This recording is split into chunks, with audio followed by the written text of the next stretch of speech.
지난 9월 한 달 동안 우리가 거의 그리스도인이라는 미니 시리즈를 5개짜리 시리즈를 끝냈습니다.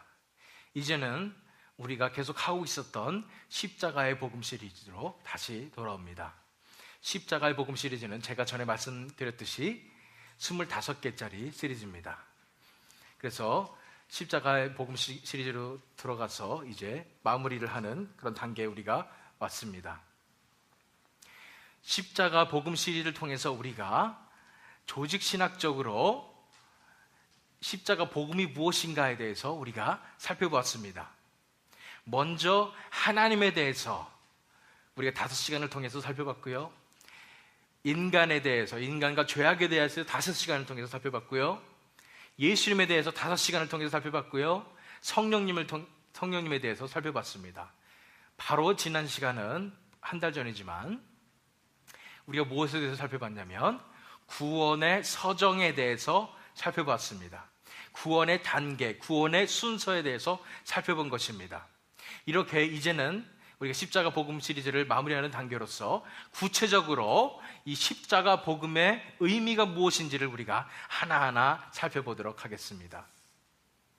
지난번에 구원의 서정 시리즈가 기억나십니까? 구원의 단계가 기억나십니까? 어떤 단계가 있었는지 볼까요? 첫 번째는 부르심 있었습니다. 하나님께서 우리를 부르시고 선택하신 거예요. 두 번째는 뭐냐면은 중생입니다. 하나님께서 우리에게 생명의 씨앗을 주신 겁니다. 그 다음에가 회심입니다. 그 다음 칭의, 성화, 영화, 이 단계로 구원이 이루어진다, 이렇게 우리가 배웠습니다. 이 단계 중에서 우리에게 가장 중요한 것이 바로 저는 이 회심의 단계라고 생각합니다. 저와 여러분에게 이 워너크릭 하나교회, 또 이 베이 지역에 이 말씀을 듣는 모든 사람들에게 바로 가장 필요한 것이 바로 이 회심의 역사입니다. 왜 그럴까요? 부르심과 중생의 역사는 우리 인간의 파트가 하나도 없습니다. 전적으로 하나님의 주권과 하나님의 은혜 가운데 이루어지는 것입니다. 하나님께서 우리를 택해 주시고 우리를 볼로 주신 것이고, 그 다음에 하나님께서 전적인 은혜로 우리에게 생명의 씨앗을 부어주시고 우리의 눈을 열어주셔서 영적인 현실을 바라보게 해주시는 것이 바로 부르심과 중생의 역사입니다. 그런데 그런 하나님의 은혜에 대해서 우리가 이제 반응하는 것이 바로 이 회심의 역사인 것입니다. 우리가 하나님의 베풀어 주신 그 은혜에 반응하면서 우리 자신의 모습을 바라보면서 하나님께서 눈을 열어주셨기 때문에 우리 자신이 어떻게 초라한 존재인지를 바라보게 되므로 이제 우리 자신을 하나님 앞에 내려놓고 이제 하나님께로 가고 하나님께로 돌아가는 것이 바로 이 회심의 역사인 것입니다. 그런데 이 회심에는 2가지 핵심 요소가 있습니다. 이 2가지 핵심 요소가 뭔지에 대해서 사도행전 말씀을 통해서 한번 살펴보겠습니다. 사도행전 20장 21절 말씀이에요. 이 말씀은 사도 바울이 이제 사역을 거의 마치고 예루살렘으로 가면서 그 장로들에게 하신 말씀이에요. 뭐라고 말씀하셨냐면은 나는 이러한 일들을 지금까지 감당해냈습니다, 이렇게 말씀하시는 거예요. 뭐라고 말씀하시는지 볼까요? 유대인과 헬라인들에게 하나님께 대한 회개와 우리 주 예수 그리스도께 대한 믿음을 증언한 것이라. 여기에 우리가 회심의 정말 기본적인 요소 2가지가 나왔습니다. 첫 번째는 뭐예요? 하나님께 대한 회개입니다. 두 번째는 주 예수 그리스도께 대한 믿음이라는 것입니다. 그래서 오늘은 그 첫 번째 시간으로 회개에 대해서 살펴보겠습니다. 당연히 다음 주에는 우리가 구원에 이르는 믿음, 예수 그리스도께 대한 믿음에 대해서 살펴볼 것입니다. 그래서 오늘은 십자가 복음 19번째 시간으로 회심의 의미 중에 첫 번째로 회개에 대해서 본문 말씀인 야고보서 4장 7절에서 10절 말씀을 통해서 하나님께서 저와 여러분에게 주실 말씀을 함께 나누도록 하겠습니다. 이 야고보서 이 본문 말씀을 보면서 우리가 알아야 될 사실이 있습니다. 이때 당시에 다툼이 있었다는 것입니다. 야고보서 4장 1절 말씀이에요. 너희 중에 싸움이 어디로부터, 다툼이 어디로부터 나느냐? 너희 지체 중에서 싸우는 정욕으로부터 나는 것이 아니냐, 이렇게 야고보가 얘기했습니다. 이 야고보는, 이 저자인 야고보는 누구냐면 예수님의 동생이었고 예루살렘 교회의 지도자여 장로였던 그런 중요한 역할을 했던 그분입니다. 야고보입니다. 처음에 초대교회가 예루살렘에 생길 때 그때 당시의 모습이 기억나십니까? 모든 것을 물건을 다 통용하고 공동체가 서로 사랑으로 하나 되며 매일 모이는 그런 아름다운 공동체였는데 이제 스데반의 순교와 박해로 말미암아 다 뿔뿔이 흩어졌는데 그 뿔뿔이 흩어진 그 유대 성도들에게 이 야고보 장로님이 말씀하시는 거예요. 그랬는데 뭐라고 말씀하셨냐면 싸움이 어디서 다툼이 어디로부터 나느냐. 공동체 가운데 이제 분열이 일어나기 시작합니다. 다툼이 일어나기 시작하는 거예요. 그것을 보면서 이것의 근본적인 문제가 무엇이냐라고 말씀하시는 거예요. 바로 너의 욕심 때문에 그런 것이 아니냐, 너의 정욕 때문에 그러는 것이 아니냐, 바로 너의 죄악 때문에 그런 것이 아니냐면서 이제 본문 말씀에 들어가서 8절 말씀에 보면 하나님을 가까이 하라, 그리하면 너희를 가까이 하시리라. 죄인들아 손을 깨끗이 하라, 두 마음을 품은 자들아 마음을 성결하게 하라 하면서 회개하라고 말씀하시는 것입니다. 9절 말씀, 슬퍼하며 애통하며 울지어다. 너의 웃음을 애통으로, 너의 즐거움을 근심으로 바꿀지어다 하면서 회개해야 된다고 말씀하십니다. 이 본문 말씀을 통해서 우리는 분명히 진정한 회개가 어떠한 회개인지, 어떻게 우리가 진정한 회개로 나가야 되는지를 배울 것입니다. 그러나 먼저 우리가 살펴볼 것이 있어요. 뭐냐면은 이러한 진정한 회개가 아닌 우리가 잘못 착각하고 있었던 그런 회개에 대해서 먼저 살펴보길 원하는 것입니다. 그래서 먼저 진정한 회개가 아닌 것 3가지를 먼저 살펴보겠습니다. 우리는 다 회개해야 된다고 생각하고 회개를 하고 살고 있다고 생각합니다. 그런데 정말 우리가 하고 있었던 그 회개가 진정한 회개였을까요? 진정한 회개가 아닌 것 3가지 중 첫 번째는 이것입니다. 자신의 잘못에 대한 깨달음입니다. 자신의 잘못에 대한 깨달음을 가지고 내가 회개했다, 이렇게 착각하는 것입니다. 다시 말해서 예를 들어서 설명할게요. 여러분들이 아는 어떤 사람을 딱 봤을 때 그 사람에게 뭔가 말을 해주고 싶었는데 이 사람의 단점이 있어서 이 사람에게 지적을 해주고 싶었는데 여러분들이 아무리 생각해도 이 사람한테는 꼭 그 지적이 필요할 것 같아서 정말 사랑하는 마음이라는 것으로 합리화시키면서 그 사람한테 비판의 말을 했습니다. 집에 딱 왔어요. 집에 왔는데 갑자기 생각나는 겁니다. 아, 내 동기가 정말로 사랑의 동기가 아니었고 내 마음 좀 시원해지고자 내가 그 사람한테 안 좋은 말을 했었구나. 이런 깨달음을 얻을 수 있다는 것입니다. 자신의 잘못에 대한 깨달음을 얻을 수 있는 것입니다. 그 다음에는 어떻게 합니까? 깨달았으니까 그 사람한테 용기가 더 난다면 그 사람한테 용서를 구합니다. 내가 잘못했다고, 상처를 줘서 미안하다고. 뿐 아니라 하나님 앞에 하나님 잘못했습니다 라고 용서를 구하게 되는 것입니다. 이 정도 가지고 회개했다고 착각하는 분들이 너무나 많은 것 같습니다. 분명히 성령님께서도 우리의 잘못을 깨닫게 하실 것입니다. 그리고 우리도 하나님께라도 또 내가 잘못을 저지른 사람에게도 용서를 구하는 그런 상황이 올 수도 있습니다. 그러나 이것이 성경에서 말하는 구원에 이르는 참된 회개는 아니라는 것을 우리가 알아야 합니다. 왜요? 참된 회개는 하나님께서만 우리에게 주실 수 있는 놀라운 특별한 은총이요 은혜인 것을 우리가 알아야 합니다. 그런데 자신의 잘못에 대한 이런 깨달음 정도는 인간이라면 누구나 가질 수 있는 거예요. 여러분들이 잘못했을 때 자책, 죄책감 다 가지게 됩니다. 인간의 본성에 있습니다. 또 그래서 내가 잘못했다고 생각할 경우에 어떻게 화해해야 되잖아요. 그래서 그 사람한테 가서 용서도 구하고 또 신을 믿는다면 신에게도 잘못을 구하고 이렇게 할 수 있는 것은 인간의 본성에 다 있습니다. 이것은 특별한 하나님의 은혜로서 온 것이 아니라는 것을 우리가 알아야 합니다. 이것이 진정한 회개가 아니라는 증거는 무엇입니까? 내가 분명히 잘못에 대해서 깨달았고 하나님께도 용서를 구했다고 생각했는데 똑같은 짓을 또 하는 거예요. 내 근본적인 문제가 해결이 안 됐습니다. 그것은 진정한 회개라고 볼 수 없다는 그 증거임을 우리는 알아야 될 것입니다. 첫 번째가 이렇게 자신의 잘못에 대한 깨달음을 가지고 회개로 착각하는 것입니다. 더 나아가서 두 번째 뭐냐면 자신의 잘못에 대한 후회입니다. 후회. 아까 그 얘기로 돌아가서 내가 그 사람한테 잘못했기 때문에 그 잘못을 깨달은 것 정도는 이기적인 마음에서도 할 수 있어요. 왜냐하면 내가 그 사람과 관계를 다시 맺고 싶어서 그 사람한테 사과할 수도 있고요. 또는 하나님께 용서를 구하는 것은 내가 하나님한테 벌 받을까 봐, 내가 지옥 갈까 봐 하나님한테 용서를 구할 수도 있는 것입니다. 그런데 거기서 더 나아간 단계가 바로 이 후회의 단계인 거예요. 내가 잘못했기 때문에 이것은 정말 내 자신을 바라볼 때 나는 그것은 정말 나는 나쁜 놈이다라는 후회를 하는 겁니다. 내가 정말로 나쁜 놈이고 내가 정말 잘못했다고 내가 후회를 하는 것입니다. 그런데 이것이 정말 진정한 회개일까요? 진정한 회개에 미치지는 못하는 것입니다. 왜 그럴까요? 후회는 인간이라면 다 누구나 많이 하게 됐기 때문입니다. 인간의 본성으로도 충분히 후회할 수 있습니다. 여러분들 얼마나 많은 일을 저질렀으며 얼마나 많은 실수를 저질렀으며 얼마나 많은 후회를 하셨습니까? 후회는 누구나 다 할 수 있는 것입니다. 증거는 무엇입니까? 내가 잘못했습니다. 하나님께 용서를 구하고 내가 정말 잘못했구나 이러면서 후회를 한다고 해서 우리의 삶이 바뀌는 것이 아닙니다. 우리의 삶의 죄악의 문제가 해결되지 않습니다. 그것이 증거예요. 진정한 회개가 아니었다는 증거가 바로 그것이라는 것입니다. 아무리 우리가 후회한다고 해서 이것은 진정한 회개가 아닙니다.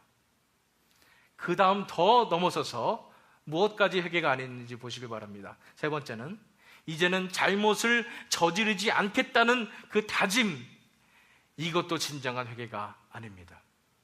아까 그 이야기로 돌아가서 내가 이제 그 사람들 잘못했기 때문에 그 사람께 용서도 구하고 하나님께 용서도 구하고 이젠 내가 내 자신을 바라보면서 내가 이렇게 잘못됐구나 그러면서 후회도 한 다음에는 이제는 내가 절대로 이제 다시는 이 잘못을 저지르지 않으리라, 내가 목에 칼이 들어와도 저지르지 않으리라 하면 다짐을 합니다. 그런데 이 다짐조차도 진정한 회개가 아님을 알아야 합니다. 왜요? 그것도 역시 하나님의 놀라운 특별한 은혜가 없이도 충분히 이런 다짐할 수 있기 때문입니다. 우리가 얼마나 많은 다짐들을 하면서 삽니까? 우리가 새해만 들어서면 나는 꼭 다이어트를 해야지, 새해는 꼭 성경책을 읽어야지, 좋은 것부터 나쁜 것까지 절대 이러지 말아야지 이러면서 다짐을 합니다. 그런데 다짐들이 지켜지나요? 다짐들이 얼마나 많이 안 지켜지면은 옛말에 작심삼일이라는 말이 있겠습니까? 그 정도로 우리가 우리 자신 스스로도 믿을 수 없는 것이 이 다짐인데, 이렇게 내가 다짐했다고 해서 내가 회개했다고 착각하면 안 되는 것입니다. 왜요? 그 증거가 뭐라고 그랬습니까? 아무리 내가 이렇게 수없이 다짐을 한다 할지라도 똑같은 죄의 문제에 우리가 시달립니다. 죄의 문제가 근본적으로 해결이 안 됐어요. 계속 똑같은 잘못 저지릅니다. 그것 때문에 우리는 알 수가 있습니다. 이것은 진정한 회개가 아니라는 것을 우리가 알 수 있습니다. 이러한 진정한 회개가 아닌 이런 가짜 회개의 근본적인 문제점이 무엇이 있을까요? 잘못된 회개에 근본적인 문제점이 있기 때문에 우리가 진정한 회개를 할 수가 없는 거예요. 우리가 잘못된 회개를 하고 있는 거예요. 뭡니까? 바로 원인보다 결과에 집중하는 회개이기 때문에 그렇다는 것입니다. 원인보다 결과에 집중하는 회개라는 거예요. 여기서 말하는 결과는 뭐냐면 우리가 직접 밖으로 나타나는 행동들을 얘기합니다. 남에게 상처를 주는 말, 거짓말, 나쁜 짓 하는 것, 훔치는 것, 나쁜 마음을 품는 것, 이런 모든 것 자체가 다 사실은 결과일 뿐이라는 것입니다.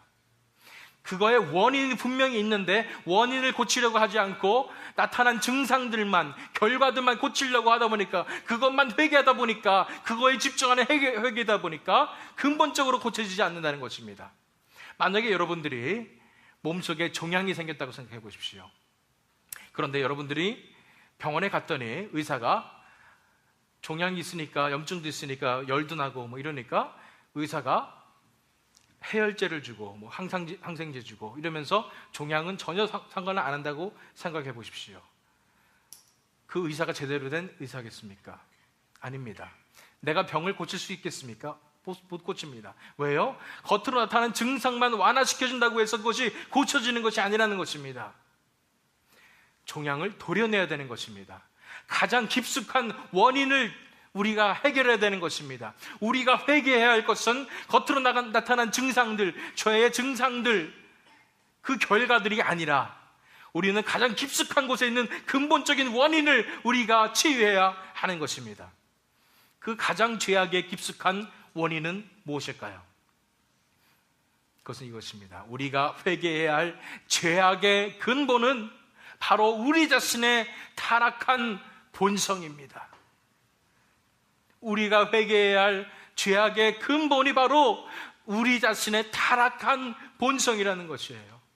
우리의 이 본성 자체가, 우리 자아 자체가 이렇게 타락해 있기 때문에 당연히 우리의 삶 속에서 이러한 죄악의 결과들이 나오는 것이라는 것입니다. 아무리 겉에 나타나는 모습만 우리가 회개한다고 해도 우리는 근본적으로 변화될 수가 없어요. 근본적인 것이 회개해야 되는데 우리가 회개해야 될 가장 근본적인 것은 바로 우리 자신이라는 것입니다. 우리 자아라는 것입니다. 우리의 자신의 타락한 본성이라는 것을 우리가 알아야 합니다. 이 본성이 해결되지 않고 이 본성을 회개하지 않고 우리가 다른 회개만 하고 있었다는 것입니다. 겉만 치유하고 있었다는 것입니다. 해열제 먹고 있었다는 것입니다. 갈라디아서 5장 19절에서 21절 말씀입니다. 육체의 일은 분명하니 곧 음행과 더러운 것과 호색과 우상숭배와 주술과 원수 맺는 것과 분쟁과 시기와 분냄과 당짓는 것과 분열함과 이단과 투기와 술취함과 방탕함과 또 그와 같은 것들이라. 여기서 육체의 일은 분명하니 그랬습니다. 개역 성경에는 육체의 일은 현저하니 이렇게 나와 있는데 영어 NIV에 보면은 sinful nature라고 했어요. 육체를 flesh라고 하지 않고 sinful nature라고 했습니다. 육체의 일은 뭐예요? 우리의 본성, 우리의 자아, 우리의 타락한 이 본성의 일은 분명하다는 것입니다. 이 속에서 나오는 것들이 바로 이런 죄악된 결과가 나온다는 것입니다. 결국은 무엇이 해결되어야 됩니까? 바로 우리 육체가 해결되어야 됩니다. 우리의 타락한 본성이 해결되어야 되는 것입니다. 우리가 회개할 것은 바로 우리의 타락한 본성임을 우리는 알아야 하는 것입니다. 우리가 회개해야 될 죄악의 근본은 이제 찾았습니다. 바로 우리의 자신의 타락한 본성을 회개해야 함을 우리가 알았습니다. 그러면 도대체 회개라는 의미가 무엇일까요? 회개의 의미는, 정의는 무엇일까요? 그것에 대해서 살펴보겠습니다. 7절과 8절 말씀에서 우리가 그 회개의 뜻을 알 수가 있습니다. 7절 말씀 보니까 그런즉 너희는 하나님께 복종할지어다. 마귀를 대적하라. 그리하면 너희를 피하리라. 8절 말씀 보니까 하나님을 가까이 하라. 그리하면 너희를 가까이 하시리라. 여기에 이 회개의 진정한 의미가 담겨 있습니다. 첫 번째는 대적할 것이 있습니다. 뭘 대적해요? 마귀를 대적하라고 말하는 것입니다. 마귀를 대적하고 마귀를 미워하는 것은 사실은 가장 쉽습니다. 왜냐하면 마귀 말만 들어도 나쁘잖아요. 그러니까 사탄 그러면 나쁜 건 알아서 사탄은 싫어하고 미워하고 이런 건 쉽게 할 수 있습니다. 그런데 마귀가 직접 다가오나요? 그렇지 않습니다. 무엇을 유혹으로 다가오나요? 죄를 유혹으로 다가오는 것입니다. 마귀를 미워하는 건 쉽지만 죄를 미워하는 것은 결코 쉽지 않습니다. 우리가 죄를 짓고 마귀의 유혹에 빠지는 이유가 뭡니까? 죄를 우리가 은밀히 마음 깊숙한 곳에서부터 즐기기 때문입니다. 그런데 우리가 죄악을 미워해야지 이 죄악으로부터 해결될 수 있음을 믿으시기 바랍니다. 그런데 이렇게 죄악을 미워하는 것도 사실은 힘들어요. 왜냐하면 우리는 은밀하게 이 죄악을 즐기고 있는 마음이 있거든요. 그런데 더 힘든 것이 무엇이냐면은 바로 우리 본성을 미워하는 것입니다. 우리 자아를 미워하는 것이 더 힘듭니다. 우리 자아를 대적하는 것이 가장 힘들다는 것입니다. 왜냐하면 인간은 다 자기 스스로를 사랑하는 마음이 있기 때문입니다. 그런데 하나님께서 말씀하시는 거예요. 마귀를 대적하듯이, 사탄을 대적하듯이 죄를 대적하며 너의 본성을 대적하라고 말씀하시는 거예요. 왜요? 사탄의 유혹에 넘어가서 우리가 본성이 전적으로 타락했기 때문입니다. 첫 번째로 우리가 할 일은 우리의 본성을 미워하는 것입니다. 두 번째 할 일은 뭐예요? 이제는 긍정적으로 해야 될 일이 있습니다. 적극적으로 해야 될 일이 있습니다. 뭐예요? 8절 말씀에 하나님을 가까이 하라 말씀하시는 것입니다. 하나님께 가까이 가라는 것입니다. 그 전에 우리가 하나님으로 떨어져 있었나요? 네, 떨어져 있습니다. 왜요? 내 자신이 스스로 인생을 살 수 있다고 하나님께서부터 떨어져서 스스로 독립적인 삶을 살겠다고 내 죄악된 본성을 가지고 살았거든요. 그런데 이제는 우리가 그것을 내려놓고 내 죄악된 본성을 내려놓고 미워하고 이제는 하나님께 가까이 가라는 것입니다. 하나님께 다가가라는 것입니다. 하나님께 돌아가라는 것입니다. 바로 죄성을 미워하고 하나님께 돌아오는 것이 진정한 회개임을 믿으시기 바랍니다. 회개의 의미는 이것입니다.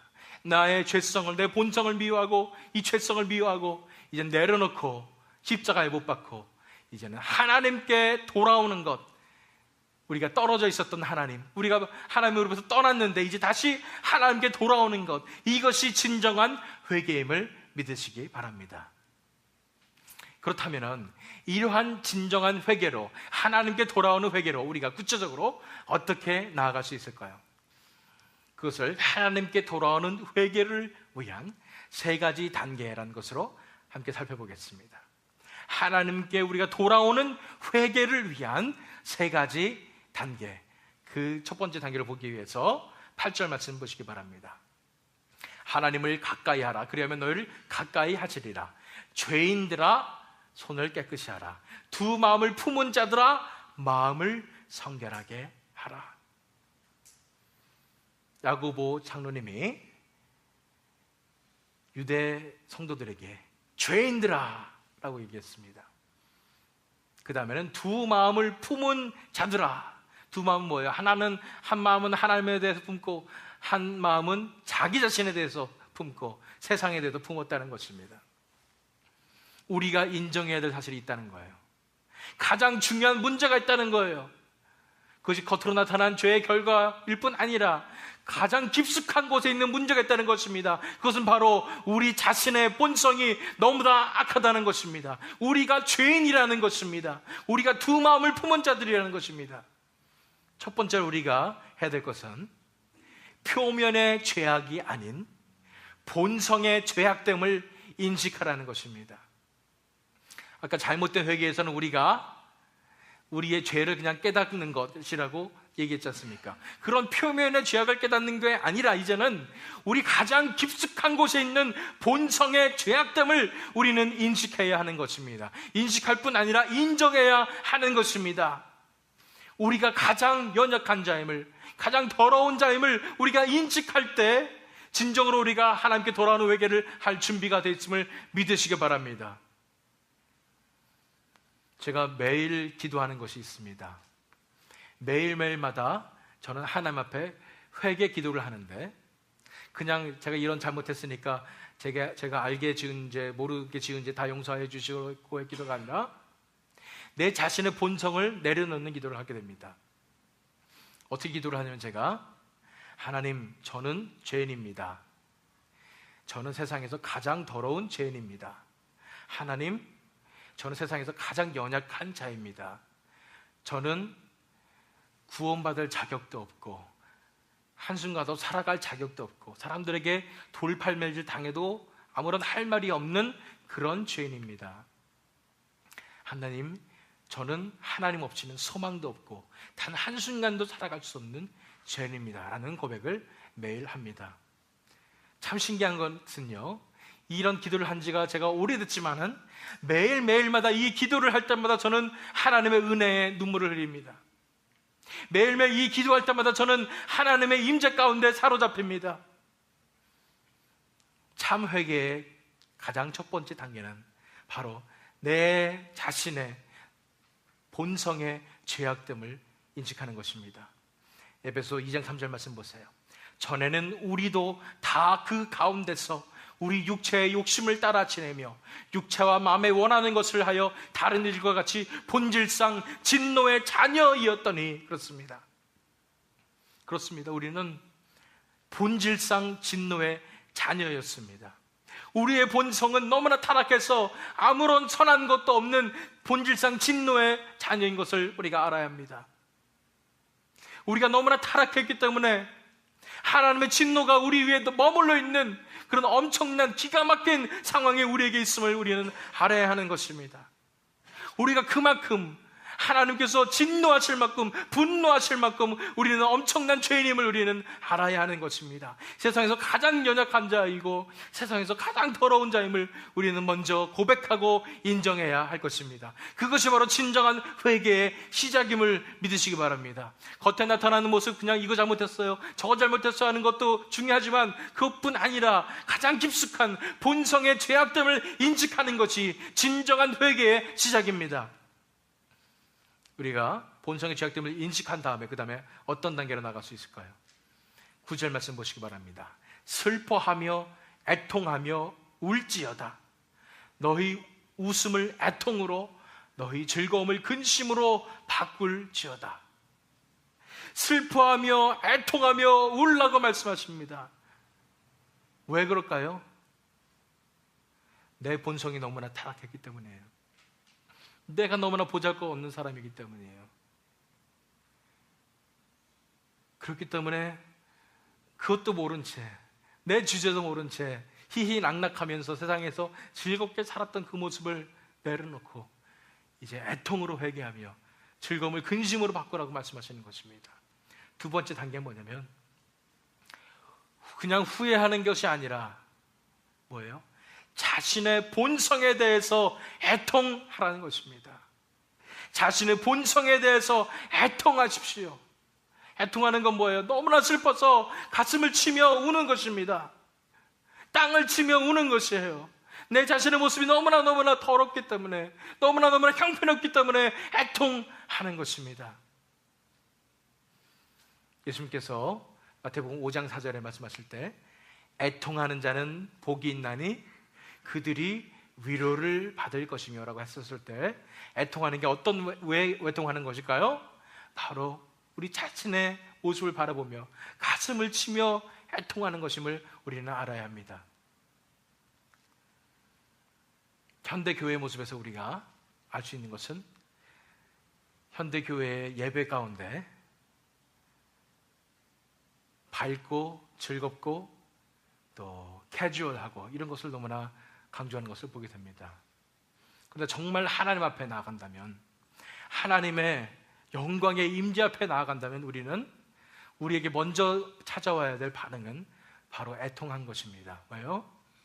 나의 본성의 더러움을, 그 하나님의 영광의 임재 앞에 나의 더러움을, 나의 약함을 바라보기 때문에 어찌할꼬 하는 심정으로 나의 본성에 대해서 애통하게 마련하는 것입니다. 진정한 예배는 먼저 애통으로 시작해야 되는 것입니다. 먼저 하나님 앞에 주님 정말 저거를 불쌍히 여겨 주시옵소서. 어떻게 해야 합니까? 라고 울부짖다가 나를 용서하시고 나를 받아주시고 나를 사랑하시는 그 하나님의 사랑 앞에 우리가 감격해서 또 울고 눈물 흘리며 기뻐하는 그런 예배가 진정한 예배임을 저는 믿습니다. 자신의 본성에 대해서 어찌할꼬 하는 심정으로 우리가 애통해야 하는 것이 하나님께 돌아오는 진정한 회개를 위한 두 번째 단계임을 우리는 알아야 합니다.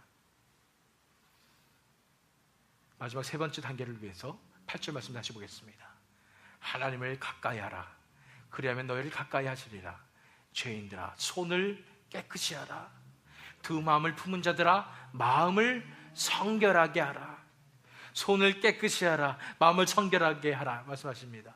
이 구약적인 그런 배경입니다. 손을 깨끗이 함으로써 우리가 정결해질 수 있고 마음을 성결하게 한다 이런 말입니다. 그런데 우리가 알 수 있는 것은 우리 마음이 정결하게 되고 성결하게 되는 것은 단 한 가지의 능력밖에 없습니다. 뭐예요? 예수 그리스도의 보혈의 능력임을 우리는 알아야 됩니다. 예수님의 죽으심으로, 예수님의 그 보혈의 피로 우리가 깨끗함을 입을 수 있는 것입니다. 예수님께서 십자가에 돌아가셨을 때, 그 피를 흘려주셨을 때 내 자아도 함께 죽었음을 우리는 알아야 하는 것입니다. 내 자아가 죽을 때에 우리가 진정한 정결함과 거룩함으로 나아갈 수 있습니다. 10절 말씀에 주 앞에서 낮추라. 그리하면 주께서 너희를 높이시리라는 말씀이 단지 정말 겸손하고 교만하고 이런 차원이 아니라 주 앞에서 정말 내 자아를 낮출 때에, 내가 정말 아무것도 아닌 죄인입니다라고 낮출 때에, 내 자아를 십자가에 못 박을 때에, 그때서 주님께서 내 삶 속에 역사하시고 우리를 높이시는 그런 놀라운 역사가 일어날 것이라는 것입니다. 세 번째 단계는 뭐냐면 우리가 죽어라고 다짐해가지고 절대 죄 안 짓겠습니다 하는 것이 아니라 자아의 죽음으로 하나님께 돌아와야 한다는 것입니다. 자아의 죽음으로 하나님께 이제 돌아와야 한다는 것이에요. 다짐하는 것 사실은 위험합니다. 그 다짐하는 것 속에 우리 마음속에 깊은 곳에 어떤 생각합니까? 내가 내 삶을 살 수 있다는 생각을 하는 거예요. 내가 내 삶을 컨트롤 할 수 있다고 생각하는 것입니다. 이 다짐 제일 잘하는 사람들이 바로 저의 아이들입니다. 이한이랑 소희가 다짐을 얼마나 많이 하는지 모릅니다. 아빠 절대 안 그럴게요. 혼날 때마다 그런 얘기합니다. 한 번만 기회를 주시면 앞으로는 절대로 안 그럴게 해놓고서는 하루도 못 갑니다. 우리도 그렇지 않습니까? 우리가 아무리 하나님 앞에 저 절대로 죄 안 질 거예요, 하나님 잘못 안 할 거예요 라고 해서 우리가 되는 게 아니란 거예요. 자아가 살아있는 한 우리가 해결될 수가 없어요. 진정한 회개로 나갈 수가 없는 겁니다. 어떻게 해야 돼요? 자아가 죽어야 합니다. 어떻게 죽어요? 예수님께서 십자가에 못 박혀서 돌아가실 때 나의 자아도 함께 죽었음을 우리가 선포하며 매일매일 우리가 십자가 앞에 우리 자아를 내려놓고 자아를 못 받고 하나님 앞에 돌아오게 되는 것입니다. 제가 매일매일 이 기도를 드린다고 그랬습니다. 왜 그랬을까요? 눈치채셨겠지만은 이 회심의 역사, 회개의 역사는 단 한 번 있는 것이 아니라 매일매일 지속되어야 함을 우리가 알아야 합니다. 물론 첫 번째 일어날 때의 그 회심은 정말 특별한 회심이고 그때 하나님의 역사가 우리 삶에 일어나서 우리가 많이 바뀌는 것이 사실입니다. 그렇지만 단 한 번 회심했다고 해서 우리가 회심하는 것이 아니라 진정한 회심의 증거는 오히려 내가 매일매일 십자가 앞에 무너지는가, 매일매일 내가 회개하는가, 매일매일 내가 회심하는가에 달려있다는 것을 우리는 알아야 하는 것입니다. 왜 그러냐면 회심에도 일시적인 회심이 있고 거짓된 회심이 있기 때문입니다. 그냥 나는 정말로 회심했습니다. 내가 옛날에 하나님을 체험하고 예수님을 체험했어요 라고 했지만 마태복음에 나온 씨 뿌린 자의 비유처럼 내가 일시적으로 회심한 것처럼 느낀 것이 아닌가를 돌아볼 필요가 있고요. 그 다음에 거짓으로 한번 그냥 내가 회개했습니다, 내가 회심했습니다 하고서는 회심한 줄 알고 살았는데 지금까지 내가 진정으로 회심한 것이 아닌 거예요. 진정한 회심의 증거는 뭐냐면 내가 매일매일 하나님 앞에 나오는 것입니다. 매일매일 하나님 앞에 회개하는 것입니다. 매일매일 하나님 앞에 회심하고 내 자신을 내려놓고 자아를 죽이고 이제 하나님으로 살겠다고 다짐하고 나오는 것입니다. 이 과정을 매일매일 거치실 때에 정말 우리 삶 속에서 회심의 역사가 일어날 뿐 아니라 그 회심으로부터 시작된 성화의 역사가 매일매일 일어나는 것입니다. 그 성화에 대해서는 제가 다음에 살펴보도록 하겠습니다. 저는 어떻게 기도하냐면은 하나님, 처음에 제가 기도한다고 그랬죠. 제가 얼마나 죄악된지 모르겠습니다. 그렇게 되면 제가 이제 저의 삶을 십자가 앞에 내려놓습니다. 제단에 내려놓습니다. 내어드립니다. 제 목숨을 내어드립니다. 내 자아를 내어드립니다. 내 자존심도 내어드립니다. 내 가진 것 모두를 내어드립니다. 내 가족도 내어드립니다. 내 비전도 내어드립니다. 내 미래도 내어드립니다. 하나님, 모든 것이 다 하나님의 것입니다. 하나님께서 가져가시기를 기도드립니다. 하나님, 이런 제사라도, 이런 예물이라도 하나님 받으시겠습니까? 라고 하나님께 부탁드리는 것입니다. 그리고 하나님 앞에 하나님, 저 하나님께 돌아가고 싶습니다.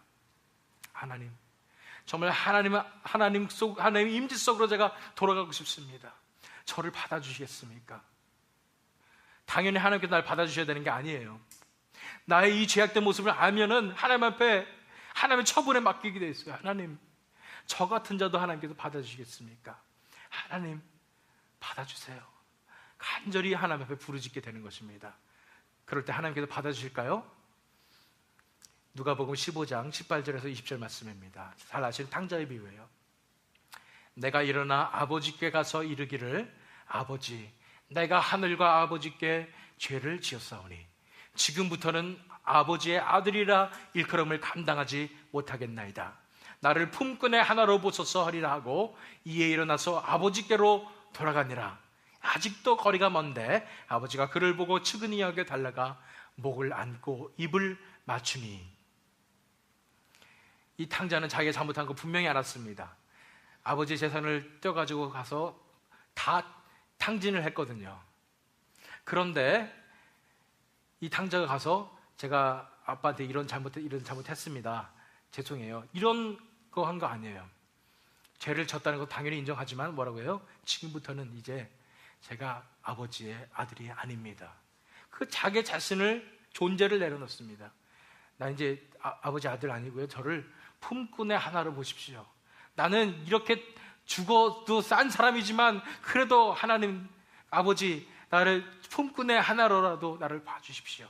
자기 자신을, 존재를 내려놓고 자아를 내려놓는 모습을 보게 됩니다. 그러고서는 아버지께로 돌아갑니다. 그랬을 때 아버지가 받아주실까요? 받아주십니다. 멀리서, 아직도 거리가 먼데 아버지가 그를 보고서 측은히 여겨서 달려가 목을 안고 입을 맞추는 장면을 우리는 성경을 통해서 많이 봤습니다. 우리가 자아의 죽음으로, 우리 존재의 죽음으로 이제는 다시는 제가 그렇게 살지 않겠습니다라는 그런 다짐을 하는 것이 아니라 자아의 죽음이에요. 내가 죽습니다. 내가 내 본성을 미워하고 십자가에 못 박습니다 라고 나올 때에, 그리고 하나님께 돌아올 때는 하나님께서 우리를 받아주시고 하나님께서 역사해 주셔서 우리가 하나님께 돌아오게 될 것이며, 하나님께서 진정으로 우리에게 주시는 회개의 역사, 진정으로 우리에게 주시는 죄 용서함의 역사를 우리가 경험하게 될 것입니다. 우리가 진정으로 이런 회개로 나아갈 때에야 하나님께서 주시는 그 용서함의 역사가 우리에게 찾아오는 것입니다. 우리는 말씀을 알고 있을 것입니다. 우리가 우리 죄를 자백하면 그는 미쁘시고 의로우사 우리 죄를 사하시며 모든 불의에서 우리를 깨끗게 하실 것이요 라는 말씀, 요한일서 1장 9절 말씀을 믿으면서 우리가 내가 자백했기 때문에, 내가 주님 잘못했어요 그렇기 때문에 분명히 하나님께서 용서해 주실 것이다 라는 그런 막연한 믿음이 아니라 그 말씀이 나에게 실체적으로 다가와서 믿어지는 역사가 일어나는 것입니다. 이렇게 우리가 우리의 죄악됨을, 우리 가슴을 치며 애통하며 나아갈 때에 하나님 어찌해야 합니까? 나는 어찌해야 됩니까? 저는 지옥 가도 싸고 저는 죽어도 싼 그런 죄인입니다라고 하나님밖에 없어서 하나님께 울부짖습니다. 하나님께 돌아옵니다. 하나님 저를 받아주시겠습니까? 외칠 때에 그 말씀이 현실로 다가오는 것입니다. 아, 내가 용서받았구나. 하나님께서 나를 용서하셨구나. 하나님께서 나를 안아주시는구나. 하나님께서 나를 사랑해 주시는구나. 나의 목에 입을 맞추면서 하나님께서 나를 반겨주시는구나 하는 것을 깨닫는 역사가 일어나는 것입니다. 이것이 회개의 단계이고, 그 뒤에 이제 구원에 이르는, 믿음에 이르는 그런 단계를 우리가 보게 됩니다. 오늘은 이런 회개의 단계까지 우리가 봤습니다. 마지막 초청의 말씀을 드립니다. 오늘의 마지막 초청의 말씀이 이것입니다. 하나님 밖에 없는 간절함으로 통회하십시오라는 것입니다. 하나님 밖에 없는 간절함으로 통회하라는 것이에요. 그 말씀 9절에 보면은 슬퍼하며 애통하며 울지어다. 너희 웃음을 애통으로, 너희 즐거움을 근심으로 바꿀지어다.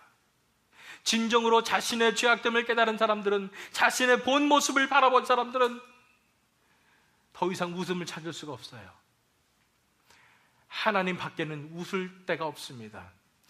그 전에 즐기던 세상 것도 이제는 의미가 없습니다. 그 웃음이 애통으로 바뀝니다. 내가 지금까지 즐거웠던 그 즐거움이 다 근심으로 바뀌는 것입니다. 왜냐하면 하나님 없이는 이렇기 때문입니다. 하나님밖에 없는 간절함으로 통회하십시오. 몇 주 전에 제 여동생이 저를 찾아와서 얘기를 했습니다. 이상하게 너무나 힘들고 어렵고 우울하다는 거예요. 제 동생이 실제적인 삶을 봤을 때는 그렇게까지 우울하고 힘들 삶이 아니에요. 그런데 제 동생이 깨닫기 시작한 것이 뭐냐면 인생의 덧없음을 깨닫기 시작한 것입니다.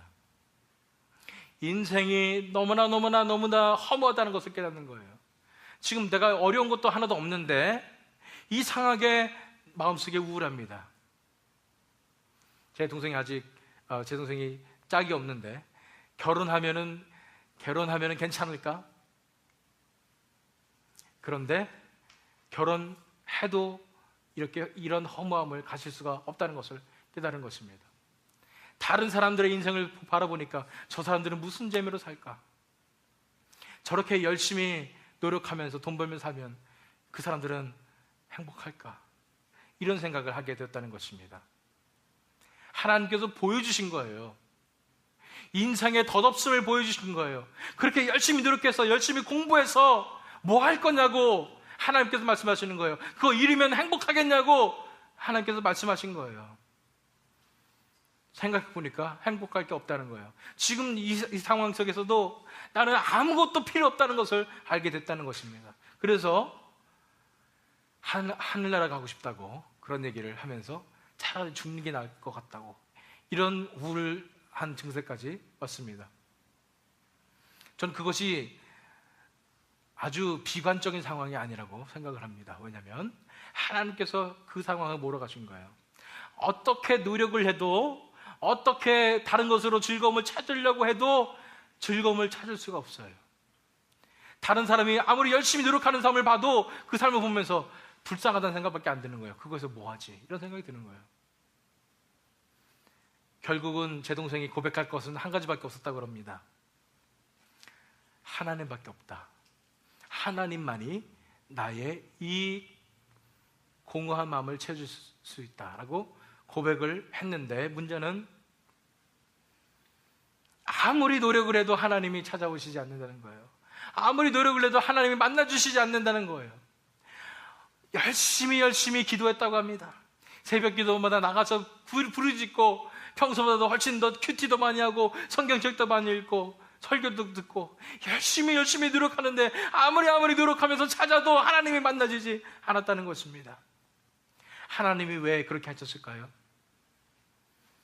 진정으로 하나님밖에 없다는 것, 하나님밖에 없다는 것, 한 분밖에 없다는 것을 고백하기 위해서 내 모든 노력과 내 모든 신앙적인 노력도 아무런 소용이 없다는 것을 하나님께서 알려주시기 위해서 이렇게 하셨다고 저는 믿습니다. 그날 하나님밖에 없는 이 간절함을 고백드리면서 저와 함께 회개하고 자신의 존재를 다 내려놓고 다시 기도했을 때에 하나님을 만나며 하나님 안에서 회복되며 하나님이 만나주셔서 그런 역사가 일어났습니다. 그 뒤에 제 동생이 삶이 바뀌었다고 합니다. 저한테 그렇게 얘기하니까 저는 직접 본 건 아니니까 어떻게 바뀌었다고 그러냐면, 너무나 간절한 상태에서 정말 이 세상 아무것도 다 소용이 없고 하나님 한 분밖에 없다는 것을 알게 되었기 때문에 이제 만날 이 하나님을 결코 놓치지 않는다는 것입니다. 이 하나님의 사랑이 얼마나 큰지를 이제 깨달았다는 것입니다. 이제는 그 사랑을 붙잡고 하루하루 매일매일마다 하나님 만나며 매일매일 회개하며 매일매일 회심하며 하나님 앞으로 나아가겠다는 것입니다. 여러분, 이것이 진정한 회심의 역사임을 믿으시기 바랍니다. 근데 놀라운 일은요, 제 동생이 주변에서 이런 똑같은 고민을 하고 있는 사람들을 만나기 시작했다는 것입니다. 인생이 덧없어요. 우울해져요. 그리고 하나님밖에 없는데 하나님 만나지는 않아요. 이런 사람들이 너무 많다는 것입니다. 마치 전염병처럼 이 병의 증상이 크리스찬들에게 돌아다니는 것 같습니다. 만약 여러분들 가운데 그런 증상을 경험하고 계시면 하나님께 감사하시기 바랍니다. 하나님이 여러분의 삶 속에 지금 역사하고 계십니다. 하나님이 여러분의 삶을 다루고 계시는 거예요. 여러분들이 간절히 이제는 다른 거 다 소용없어요. 내가 이 노력해보고 저 노력해보고 아무것도 다 해봤는데 소용없어서 저는 하나님 한 분밖에 없습니다라는 간절함으로 나올 때까지 하나님께서는 여러분을 다루실 것이고, 한 분밖에 없는 그 간절함으로 나왔을 때 하나님께서 드디어 여러분들을 만나주시고 여러분에게 진정한 회심의 역사를 매일매일 부어주실 줄 믿습니다. 지금이라도 여러분들 가운데서 그런 분들이 계시다면 이제는 더 노력하셔도 되지만, 지혜가 있는 분이라면 더 이상 발버둥 치지 마시고 하나님 한 분밖에 없습니다. 하나님 한 분만이 내 마음을 채워줄 수 있습니다. 다른 거 아무것도 다 소용없습니다. 하나님 한 분만 만나고 싶습니다라는 간절함으로 하나님 앞에 나오시길 바랍니다. 시편 51편 17절 말씀입니다. 하나님께서 구하시는 제사는 상한 심령이라. 하나님이여 상하고 통회하는 마음을 주께서 멸시하지 아니하시리이다. 하나님은 이런 예배를 찾고 계십니다. 상한 심령입니다. 하나님이여 상하고 통회하는 마음을 주께서 멸시하지 아니하시리이다. 하나님께서는 저와 여러분에게 이러한 마음으로 하나님 앞에 나오기를 원하시는 것입니다. 상하고 통회하는 마음으로 나오시기 바랍니다. 하나님 한 분밖에 없어서 나왔습니다. 하나님마저도 저를 붙잡아 주지 않으시면 저는 갈 데가 없습니다. 저는 아무런 소망이 없습니다. 아무런 희망이 없습니다. 저는 정말 죽음밖에 없습니다라는 그런 간절함으로, 하나님 없이는 죽을 것 같다는 그런 간절함으로 하나님 앞에 나오시길 바랍니다. 하나님 앞에 통회하시길 바랍니다. 자기 마음속에 있었던 모든 죄악들을 다 내려놓으시길 바랍니다. 내 속에 내 자신을 의지하고 있었던 거, 내가 뭔 것을 할 수 있었다고 생각했던 모든 것을 다 내려놓으시길 바랍니다. 내 자아를 내려놓고 내 자아를 십자가에 못 박고 이제는 하나님 앞으로 나오시길 바랍니다. 간절하게 하나님만을 바라봐서 나올 때에 하나님께서 분명히 우리 속에 임재하여 주시고 이 시간에 우리를 만나 주실 줄 믿습니다. 다 함께 우리가 부르짖어서 하나님밖에 없습니다. 내 죄악을 용서해 주시고 내 본성을 내려놓을 때 하나님 만나게 해 주시옵소서. 이 시간 다 같이 하나님 앞에 간절히 기도드리는 시간 갖도록 하겠습니다. 기도하시겠습니다.